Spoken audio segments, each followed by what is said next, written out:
These are three of the biggest breakthroughs in physics in 2024. Today, we're going through each one. Dark energy is one of the greatest mysteries in all of physics. It makes up 68% of the universe, and through its repulsive force, it drives matter apart. We talk about dark energy constantly, but cosmologists know remarkably little about it. We don't even know what it is.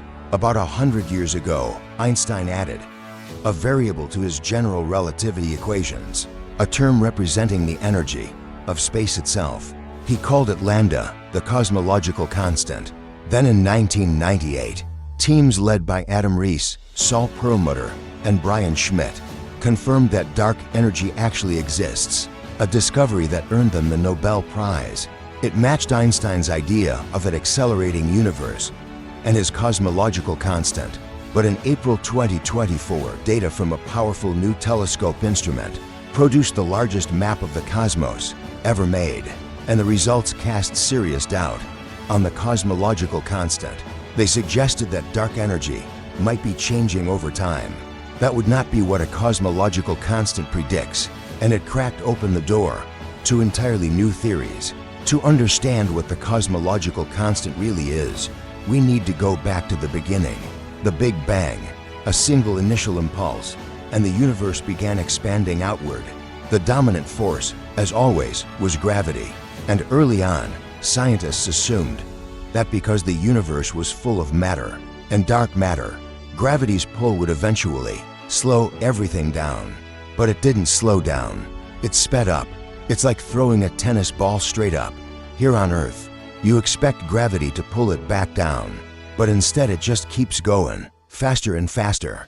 The simplest explanation for that acceleration is Einstein's cosmological constant, a constant, unchanging dark energy that permeates the void. As the universe expands, we get more and more empty space between galaxies, and therefore more and more dark energy. That assumption forms the foundation of the lambda CDM model, the standard model cosmologists use to describe the universe. But here's the problem. In this model, 95% of all the energy and matter in the universe is something we can't fully explain. Many physicists desperately want to see deviations from the model's predictions, something pointing toward new physics that could lead us deeper into the nature of dark matter and dark energy. The Dark Energy Spectroscopic Instrument, DESI, launched a 5-year mission to measure the positions of 40 million galaxies and build the largest 3D map of the cosmos ever attempted. Because if you want to understand dark energy, you need to observe it at the largest scales the universe has to offer. DESI is equipped with 5,000 optical fibers, capturing light from 5,000 galaxies simultaneously. The spectrograph breaks that light into individual wavelengths, revealing how fast each galaxy is moving away from Earth. From that, researchers calculate each galaxy's distance. But to measure the universe's actual expansion rate, DESI scientists turn to something called Baryon acoustic oscillations, BAO. These are pressure waves left over from the Big Bang, frozen into the structure of the universe, like ripples locked in a pond. The only thing that changes their scale over time is the expansion of the universe. So by mapping BAO across DESI's 3D survey, scientists can directly track how dark energy has shaped that expansion across billions of years. In April 2024, an international collaboration of more than 500 scientists published the results of DESI's first year of observations, and they found something unexpected. If dark energy truly is a cosmological constant, galaxies should be accelerating apart at a steady, unchanging rate. But when DESI looked at the universe's recent history, many galaxies were closer together than predicted. That suggests dark energy has been weakening over time. Nobody expected the first-year results to look like this. It was a genuine surprise. By measuring how BAO features shift over time, DESI inferred the universe's expansion rate. If dark energy is a cosmological constant, that rate should hold steady at 1. But instead, the data began showing possible deviations from lambda CDM. Now, to officially claim a discovery, physicists need 5 sigma confidence. That's roughly a 1 in a million chance. The result is random. When DESI scientists combined their data with other astronomical observations, they reached 3.9 sigma, about a 1 in 300 chance. That's statistically significant, but it's not a discovery yet. There's a serious hint, and that's exactly what makes it so exciting. Scientists want to keep collecting data to see if the hint gets confirmed or quietly disappears. If it is confirmed, if dark energy is genuinely changing over time, then it cannot be a cosmological constant. This would challenge Einstein's framework and carry enormous implications for our understanding of the universe's accelerating expansion and ultimate fate. It opens the door to new theories, new physics, and a deeper understanding of both dark matter and dark energy. If someone can explain these observations, that's a Nobel Prize. Now imagine a state of matter that is simultaneously solid and liquid. It has the rigid, ordered structure of a crystal, but flows like a superfluid with absolutely no friction. That is a supersolid. Since the 1950s, condensed matter physicists have been debating whether this strange state of matter can actually exist. Now, scientists at the University of Innsbruck in Austria have created one in the lab. For the very first time, a supersolid is a unique state of matter where you can directly observe quantum mechanics acting on measurable properties of the system, and these results may help explain what happens to matter under some of the most extreme conditions in the universe. Back in 1937, scientists cooled liquid helium to near absolute zero and observed a new state of matter, a superfluid, a fluid with zero viscosity. Here you can see the liquid cooling down and entering the superfluid state. In 1949, future Nobel laureate Lars Onsager predicted that the frictionless behavior of superfluids could be partially explained by the formation of quantum vortices, microscopic quantum tornadoes. These are a defining feature, a clear signature of superfluid behavior. Imagine a bucket. If you fill it with a superfluid and rotate the bucket very slowly, the fluid stays completely still. It doesn't move at all. But once you exceed a critical speed, the system has to respond. The fluid can't rotate as a whole, so instead, it produces tiny tornadoes. Quantum vortices. These vortices were also predicted to exist in supersolids, that bizarre state of matter combining superfluid flow with rigid crystalline structure. To confirm a supersolid, you need to detect both sides of that duality, the solid part and the superfluid part, and the team knew that observing the vortices was critical. To create vortices, you need to rotate the system, but the supersolid state is extremely fragile, so they needed a way to rotate it without destroying it. The Innsbruck team used the magnetic properties of dysprosium atoms, manipulating them with lasers. They cooled the atoms to just above absolute zero, trapping them in place as a unified quantum system. Then they oscillated the atom's internal magnetic fields at about 50 times per second, fast enough to generate vortices while preserving the delicate quantum state. And they saw them. Small holes appeared in the system, quantum vortices. They had observed the dual nature of a supersolid for the first time. The images matched their simulations perfectly. They could actually see it. This is a major discovery. In the long run, studying the dynamics of supersolids may help us understand mysterious quantum phenomena like superconductivity. But the Innsbruck team has already found a surprising connection to astrophysics.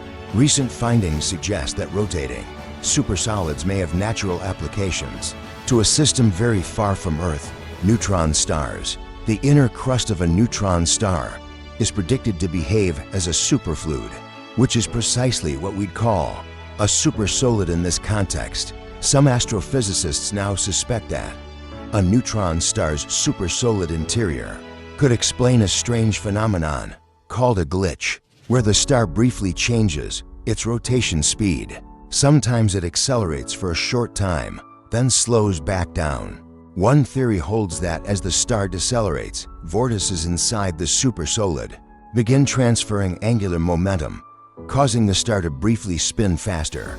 We can't reach a neutron star, but we can study a rotating supersolid with vortices right here in the lab. That makes this discovery a bridge between condensed matter physics and astrophysics, and that's a rare and powerful thing. This is the amplitude. Hidden inside its geometric structure is an answer to one of the most fundamental questions in physics: what actually happens when particles collide? In the decades since the amplitude was first discovered, physicists have been searching for other related geometric objects, shapes that could predict the outcomes of particle interactions. This year, physicists Carolyn Figueiredo and Nima Arcanihamd achieved a breakthrough, connecting geometry to real-world physics in a way that significantly advances the field of quantum geometry. Particle interactions are notoriously difficult to compute. Quantum physics doesn't let us directly observe what's happening inside. Physicists can only know the starting conditions and the final results. Particles go in, particles come out. What happened in between? We don't know. Our standard approach is essentially to pretend we can see inside, to follow every particle's path as if we were watching it step by step. We reconstruct each particle's history, every path it could have taken. That's exactly what Feynman diagrams help us do. Physicists use Feynman diagrams to track every possible outcome in a collision. Each line a particle's trajectory, each diagram a single possibility. But because of quantum mechanics, the final answer comes from summing all of those possibilities together. When you add up all possible Feynman diagrams for a given collision, you get a number called the scattering amplitude, the probability of a specific result. The problem is, for any given process, there can be an enormous number of diagrams. Many diagrams. Feynman's rules are extraordinarily accurate, but they make the calculations brutal. Every time you fight through the math to get an experimental prediction, the answer almost mocks you because of how simple it turns out to be. The famous calculation that earned Feynman his Nobel Prize had a staggering number of terms. When all the dust settled, the answer was one.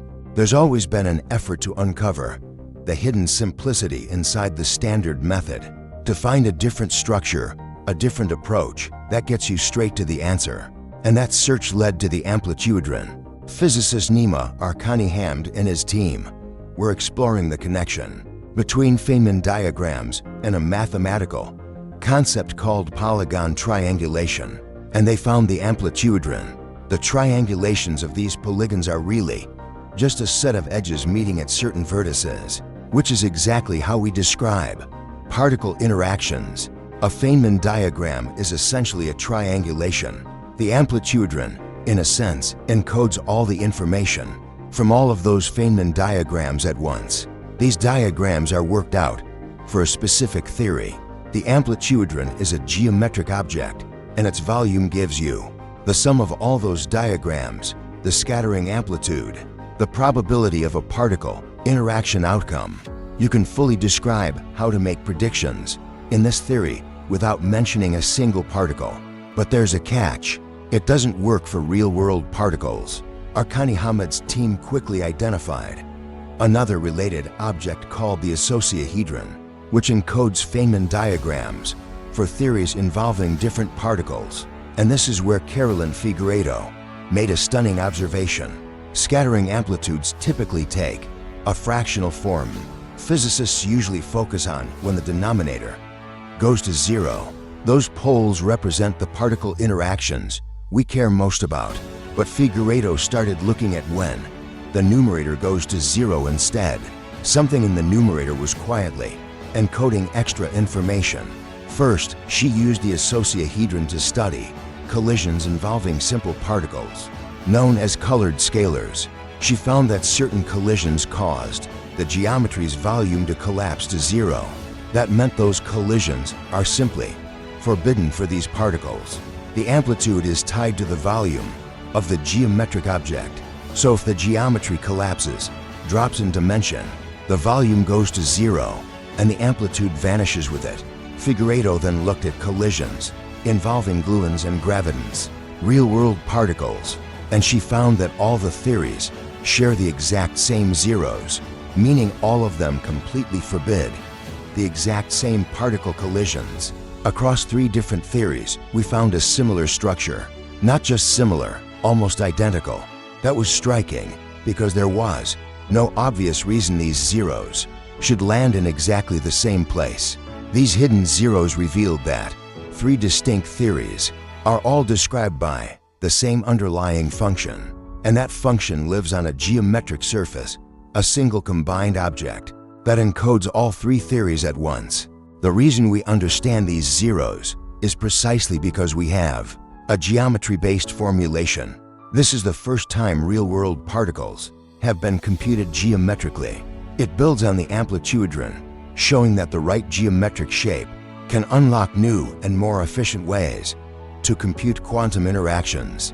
The implications for particle physics and quantum field theory run deep, and this may lead to new theoretical breakthroughs and real-world applications.